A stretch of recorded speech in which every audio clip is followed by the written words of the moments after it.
this was a posting. What are some examples of gringo pricing you have experienced besides rent? I'll kick it off. Well, rent, actually, don't put it besides. Davi Vienda charges 15,000 ATM fee. That's his start of an example. And gringo pricing, if you look it up, it's a term used by some expats when foreigners are charged higher prices for goods and services. This is due to being a foreigner located in a foreign country like Colombia. Essentially, gringo pricing means the price of a product or service is inflated due to a customer being a foreigner.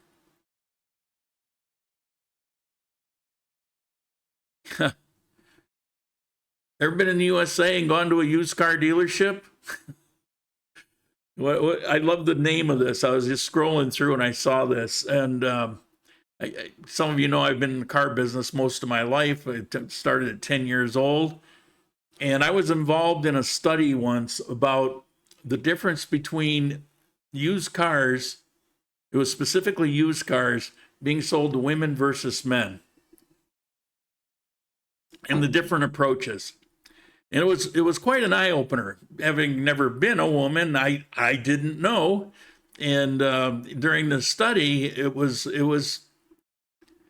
I would say kind of shocking, but completely understandable that used car salesmen who work on commission would see the woman that comes in the door as somebody lacking knowledge, and potentially they're going to make extra commission. They're going to make extra profit, preying on the fact that there was a lack of knowledge. And so what would happen is they would essentially flatter and flirt with them, and try to qualify them if they're actually a decision maker. If they're not, well, why don't we make another appointment so you can bring in your man if he's going to make the decisions? It was a whole different ballgame. And when the guy would go in, we're guys, we know they're going to talk to us about the technical specs, and it's like, well, you look good in this. I mean, what a great way to pick up chicks, whatever. It was a whole different flavor. The whole purpose was so that they could get more money out of that woman buyer. She wasn't a foreigner. Another big scam in the United States are these going out of business sales of these furniture and mattress places. And you realize they're going out of business like every 3 months. And you go in, and what this allows them to do is make more money than they normally would, because when they're going out of business, then everything becomes a bargain. Come on in, negotiate your best price, instead of just going in and there's a price. And a lot of times they would find people that were basically suckers for whatever line that they had, and could actually get more money out of them for that mattress than what they normally would get. And so you would have these perpetual going out of business sales. And they weren't foreigners. More here, I've experienced gringo pricing in Florida. We have over 1,000 people moving here per day. I remember when rent and prices were low, but they've increased. Well, yes, that's true. And it's also true that there's inflation. You got both going on. Let's see. I think, whoops. Let's see if I can get that back. Can I get it? Can I get it? Where are we? Come on. One more. I think in America it's apologize, guys. Very frustrating. Okay. I think I got it now. Collie Anderson. So he lives in Collie. I think in America it's called supply and demand. Life is better in Colombia, being the only gringo in the neighborhood. I wouldn't live in Medellin if you paid me. And he's in Cali. Well, I wouldn't live in Cali if you paid me, but I get your point. Okay, I think that's all. I tried a new way to do slides. It was a little awkward, as you could see. But bottom line, what I see in Facebook are essentially people constantly complaining and blaming. And that's a hell of a way to go through life. It's a pretty negative aspect. And I just don't think it's necessary. I wouldn't call it gringo pricing. I would call it price gouging. And there's responsibility for that price gouging, and it falls on you. If you're a consumer, it's in your lap. The problem is, well, with some people, gringo pricing or price gouging, it never happens. I tried to think of when it happened to me. I'm sure I paid more for something that I should have out of ignorance. But I can't think of what it was. And when I first got here, I was practically broke. You know the whole story. It took me a long time to kind of get back on my feet. My retirement stopped. It was a mess. I was living on rice. I still had to get some furniture. I couldn't afford crap. So, you know, my first refrigerator was used under $75. My living room sofa, armchair, coffee table, and end table, I paid under $200 for all of it delivered. I got all this stuff dirt cheap for here. Now, they might have wanted a different price, and I couldn't afford it. I can afford this. I can do this. Whether they can do it or not, that's a whole different, ball game. So I didn't contribute to this idea of gringo pricing. Now, I want to point out, and I think somebody made a note there, I just caught a couple words, that this gringo pricing idea, or gentrification, or ruining the culture. Think about Panama, and think about going up on that mountain where all the gringos live and looking at the prices up there. Or Thailand, how Thailand has changed to where it's become an expensive place to go now. Think about the Philippines. All the gringos want to live up in Baguio. Oh, I see your note there. Yeah, let me put it up. From Ho Chi Minh City, Vietnam, after 6 months in Baguio, Philippines. Mr. Coleman. It's funny you're talking about that. Things in Baguio are more expensive than other places in the Philippines, with the exception of, the capital, but it's an expensive place to go because that's where the foreigners go. And they do all the foreign things that they do. Costa Rica. There was a time when that was an inexpensive, cheap place to live. And it's just not anymore. It's Cuenca, Ecuador. My God, I mean, you need twice the money. I mean, even if inflation hadn't happened, it was climbing when I was living there. It's because people will come in and they don't understand the economy and they just spend more than is necessary. And then you'll turn around and blame the locals for that situation. Here, let me give you, let's say you got a car for sale. Let's say you're getting ready to move to Colombia and you're sitting back in the United States and you have this old used car that you want to sell. And you're thinking, man, it'd be awesome if I get $8,000 out of this car. That's what I paid for it 5 years ago. Wouldn't it be cool? So let me put this car up for sale. Somebody comes in and says, yeah, I like that car. I'll give you 12 grand for it. What are you going to do? You say, no, I only wanted 8. No, you're going to say 12. Okay. Yeah, I can't sign the paper fast enough. Here you go. Count that money. Make sure it's real. Is it his fault? Is it your fault? It's his fault because that's what he wanted to do. So if there's blame to go around, it was his choice. You just took what he was going to give you. And you see it all the time when people come to a country where it's on a different economic level. They don't understand the economy of it. They learn after they're here for a while, and then they start crying on Facebook about, something so expensive. When they first get here, they don't get it. And so they'll go in and sit down at a El Morso for $3, and they're going to be big man on campus, and they throw an extra 20,000 on the table because to them it's play money. It doesn't mean anything. It happens all the time. God forbid if it's one of these guys that's walking around with some girl and he's trying to impress her, and he's throwing money every which way. What are you telling people? That you have so much money, it's not important. Then why does it matter if they charge you more?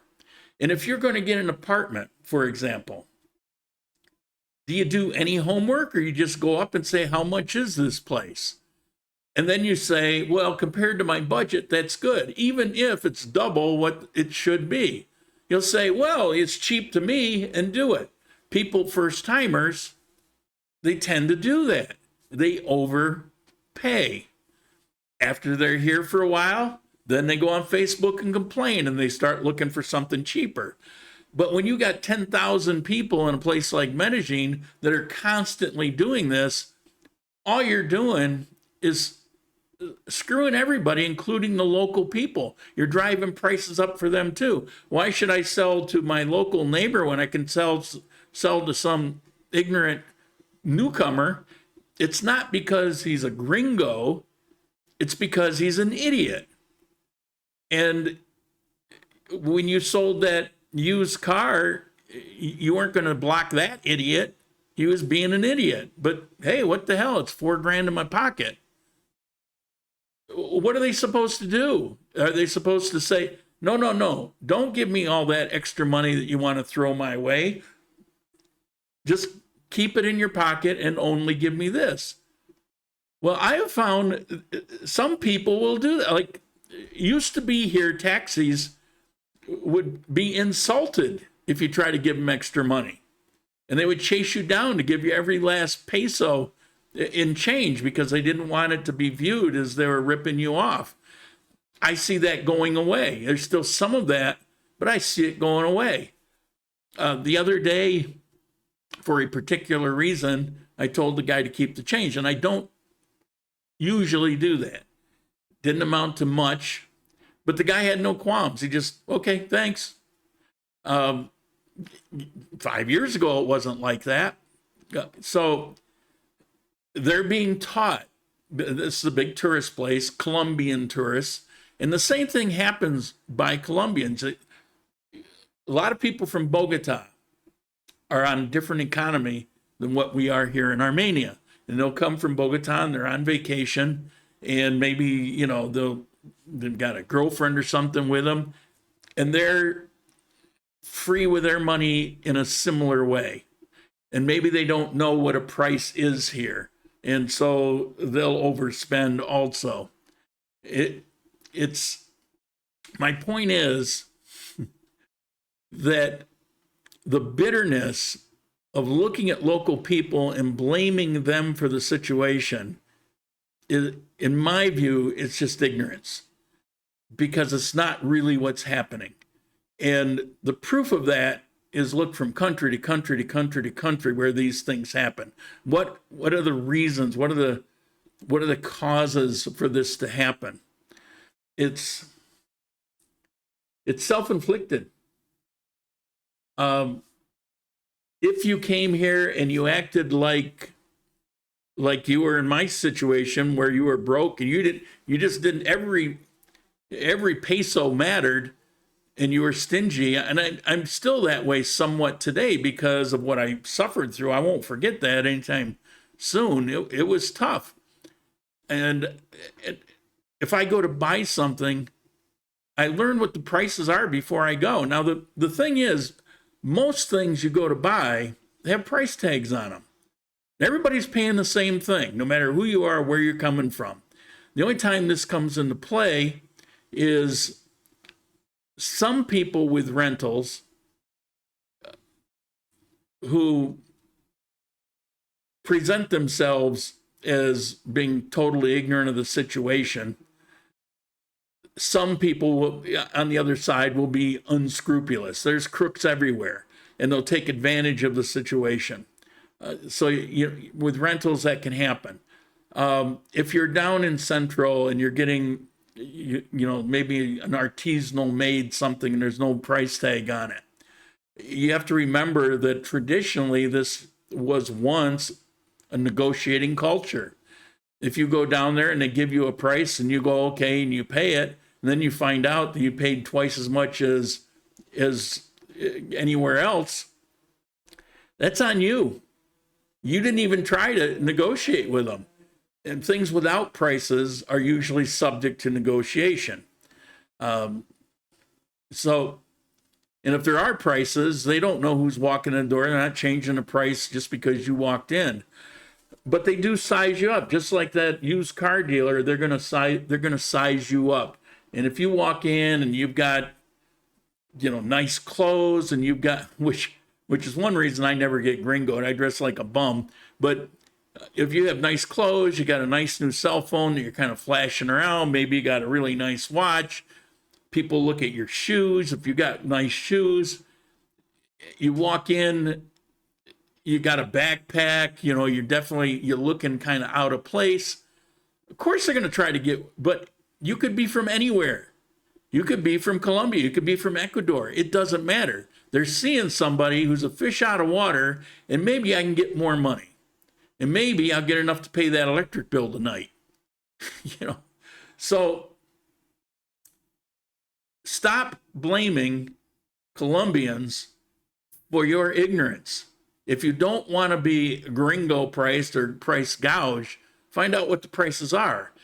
And if somebody hits you with a price that's higher and he doesn't want to come off it, then walk away. Go find another one. 9 times, my first place here in Armenia, this was back when rents were cheaper and it was only a 2-bedroom, but it was a great location. He wanted 1 million pesos and he wanted 6 months deposit. Because I found out later, he had heard in Medellin that they get away with a 6 months deposit. And I said, no, I didn't have that kind of money. I couldn't do it. He sent me a WhatsApp 15 minutes later. And he dropped the price and he dropped the deposit to 3 months. And I messaged him back. I really appreciate it. I appreciate that you're trying to work with, but I just can't do it. What can you do? I can do 850, and I agreed to 1 month deposit, which turns out wasn't even necessary, but I agreed to that. I was prepared for that. And he said, okay, we're done. Done deal. So I could have, I lived there 2 years. I could have been paying more for those 2 years or paying what I paid.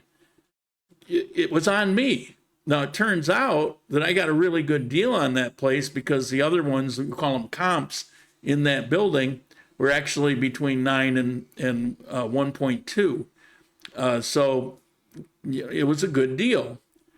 But it's what I could do. And I had done some homework and I knew approximately, I didn't know in that building in particular, but I knew around there, and I'd actually looked at a couple very similar places. And I didn't go to those similar places because they didn't want to come down off it. One was, I think, was 900, and he didn't want to come down off it. But I got the 850. Did he Gringo price me when he hit me up for 1 million? Did he Gringo price me? Well, he didn't, as a matter of fact. That actually would have been reasonable. It felt like he was trying to take advantage of me. And with a 6 month deposit, he was in that sense. But I wasn't going to do it. And so it's on you. And if you don't take the time to know what the hell you're doing, don't blame other people. That's what I think. That's all I got to say about that. So Gringo pricing, does it exist? No. Price gouging does, but only if you let it happen. Because you're the one that ultimately decides yes or no.